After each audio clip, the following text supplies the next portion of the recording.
walang karapatan ang House to conduct a mini trial because even if it is called mini, na sasabihin nila magsasabina sila, magtatanong sila, at hindi maka-cross-examine yung respondent, at gusto nila baka makahanap sila ng bagong mga ebidensya.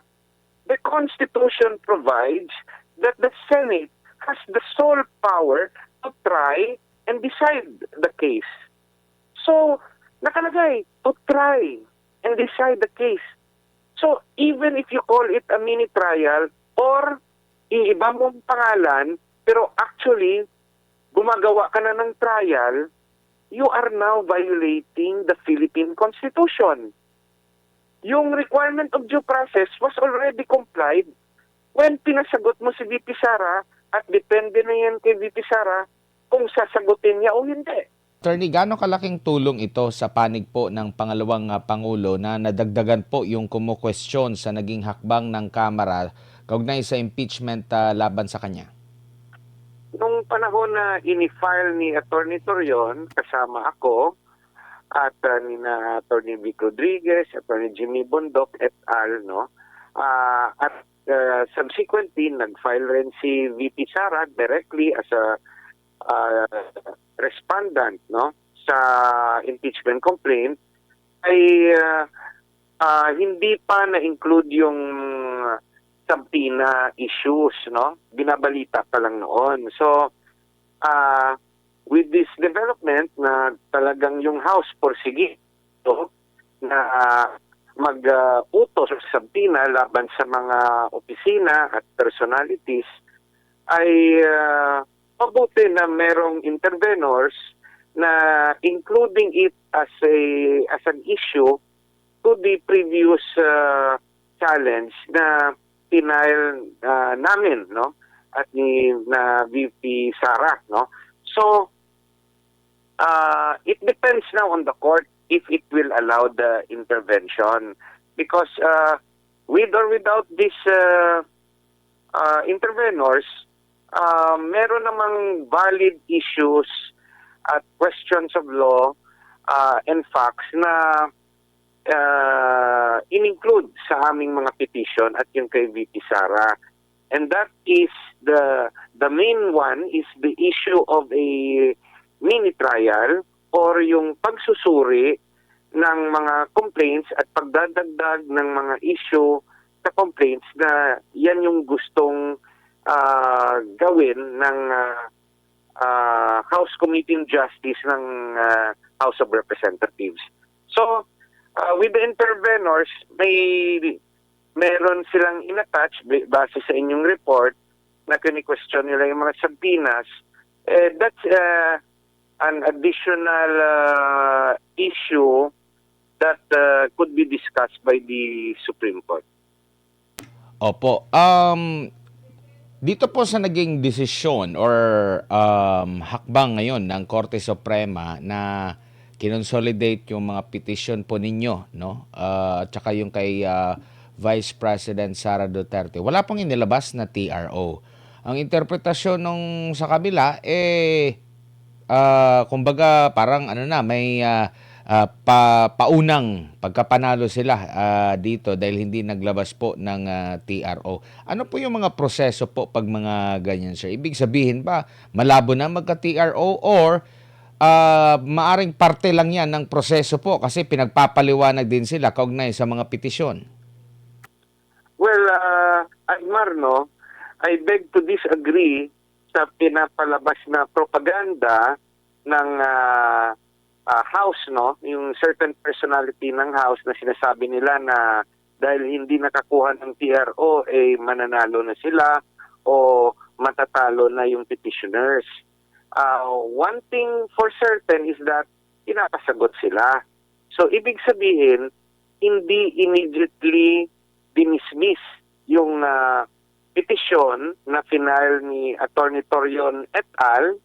At ni VP Sara.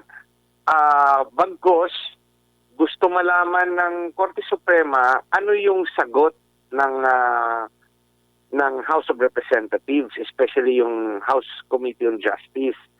Now, you must remember na yung naunang petition na final rin ni Attorney Torion at ni VP Sara separately laban sa unang impeachment complaint na final, no, na final against the Vice President, wala ring TRO at injunction.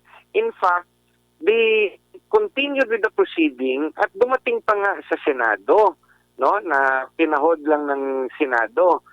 So, ultimately, even without the TRO and injunction, ultimately, the Supreme Court decided against the House of Representatives. At sinabing ipatigil, no, yung proceeding kasi it went against the Constitution and they have to wait for another year, no. So, history on this particular issue of impeachment kay VP Sara tells us that even without a TRO or an injunction, which is part of the prayer of the petition, the Supreme Court could entertain the issues presently submitted, and the Supreme Court pwede magdesisyon either way. Either i-affirm yung challenge ng petition, or it is also possible na sasabihin nila na i-deny ang petition. So yung pinakatamang sagot sa circumstances is that we have to wait for the Supreme Court to study both the petition and the explanation of the House of Representatives in response to the petition filed by Attorney Torion et al. And VP Sara para magbigay ng kanyang desisyon. Kasi panibago, round 2 ito nung laban sa ginagawang proseso ng House of Representatives laban kay VP Sara. Opo. Dito po sa nagiging ano nila, kumbaga parang rason na sinusunod lang nila yung rules nila, no? Impeachment rules of procedure po nila dyan sa Kamara. Saan po magbabase po ito, sir? Alam natin may kapangyarihan sila, pero still dapat pa rin na nakasandal ito sa ating existing na mga batas at konstitusyon. Tama po ba? Ang pinakamataas na batas ay ang konstitusyon. So, although may rule-making power ang House, kasi nakabase rin sila sa Constitution, yung kanilang kapangyarihan, na nagsasabi, the House, no, has the exclusive power to initiate impeachment. Under ito sa Article 11, Section 3, dapat yung kanilang ginawang House rules and subsequent actions must all comply with the Constitution. So, yung nakikita natin, no, ng mga arguments in social media na nagsasabi na in order ng Supreme Court na bigyan ng due process yung respondent o si VP Sara, yan yung hiningi raw ni VP Sara. Bakit ngayon gusto na nilang bigyan ng due process at pinapasagot at magkakaroon sila ng mini trial, bakit raw kinokontra na naman ni VP Sara at ng mga abogado na katulad ni Attorney Torion, Attorney Hinlo, Attorney Vic Rodriguez, Attorney Ginny Bondok, no? So, yung sagot dyan is this. Yung tinatawag nating due process na question dati na hindi na nasabi ng Korte Suprema, hindi nang nabigyan ng pagkakataon si VP Sara ng due process, dahil nagdesisyon based on a one-third vote kaagad ang House of Representatives, nagbotohan sila kaagad. At may challenge pa nga doon na ba yan? Yung na may ng records, nabigyan nyo ba ng kopya si VP Sara bago nyo to inakyat sa Senado? Binigyan nyo ba ng pagkakataon na sagutin ni VP Sara yung inakyat nyo na impeachment complaint sa Senado? Challenge at sa Korte Suprema, bago nyo iakyat sa Senado, bigyan nyo ng due process. So what does it mean na bigyan ng due process? Bigyan ng pagkakataon na sagutin ni VP Sara, ma-inform siya ano yung complaint sa kanya. Now, isa yan sa ground na bakit nanalo si VP Sara. No? Sa ngayon, binigyan ng pagkakataon si VP Sara na sagutin. No? Yung House, kasi merong impeachment complaint initiated by private individuals. For example, this was elevated, no, to the Committee on Justice of the House of Representatives. At yung Committee on Justice, pinasagot si VP Sara. Sinagot niya naman. Ito yung sagot ko. Dapat it ends there. Due process has been accomplished kasi sinagot na ni VP Sara. And VP Sara also has the option to make a general answer and not to proceed with particular answers because karapatan ng isang respondent na i-waive ang kanyang diretsyo na harapin yung inaakusa sa kanya at this stage na preliminary stage, no, prior to a trial. So, i-determine lang ng House of Representatives kung substantial in form and substance yung complaint at kung nabigyan ng pagkakataon si VP Sara na sumagot at sa tingin nila substantial may compliance sa requirement of substance, trabaho ng House of Representatives is to endorse it to the Senate for trial. Kung sa tingin nila merong compliance on the issue of substance, yung complaint, walang karapatan ang House to conduct a mini trial because even if it is called mini, na sasabihin nila magsasabina sila, magtatanong sila, at hindi maka-cross-examine yung respondent, at gusto nila baka makahanap sila ng bagong mga ebidensya, the Constitution provides that the Senate has the sole power to try and decide the case. So, nakalagay, to try and decide the case. So, even if you call it a mini trial or iiba mong pangalan, pero actually, gumagawa ka na ng trial, you are now violating the Philippine Constitution. Yung requirement of due process was already complied when pinasagot mo si VP Sara at depende na yan kay VP Sara kung sasagutin niya o hindi. Now, it is our position sa kami na petitioner na nag-challenge sa ginagawa ng House na you cannot go outside or beyond the complaints filed by the private individuals. Now, kung gusto nyo na mag-file o mag-imbestiga ng panibagong complaint, mag-antay kayo ng isa pang taon ulit. Kasi nauna na i-file yung complaint at nag-declare na kayo nga may compliance sa substance and form. So, hindi nyo masabi na, oops, kulang ito, gusto naming dagdagan. You have to wait for another year before you can do that because you can only file one impeachment complaint per year. At nakapasok na itong mga na-file. No? So, I think it's number 3 and 4 complaint, no, for the second batch. So, yung idea naman ng mga sabina na yan, only a court can challenge the Data Privacy Act.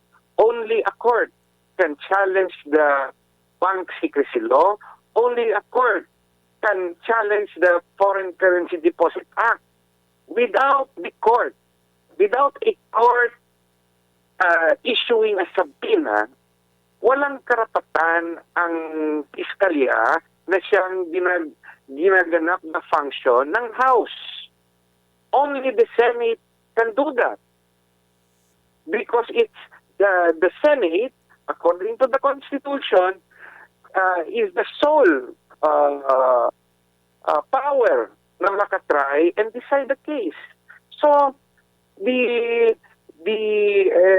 actions of the House, especially the House Committee on Justice, issuing subpoenas, to my mind and to the mind also of Attorney Toyon, unconstitutional yan. Opo. Dahil it's a function outside the authority given by the Constitution to the House.